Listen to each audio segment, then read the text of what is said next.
ఏ కాలమున ధర్మమునకు హాని కలుగును, అధర్మము వృద్ధి నొందును, ఆయా సమయముల యందు శిష్ట రక్షణ, దుష్ట శిక్షణ, ధర్మ సంరక్షణముల కొరకు ప్రతి యుగమున అవతారము దాల్చుతున్నా.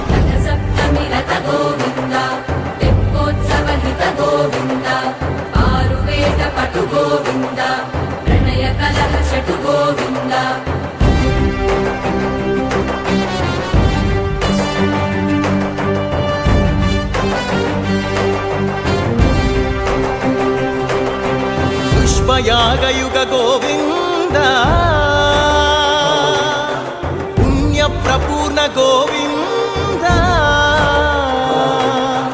ఉత్సవోత్సుక గోవింద.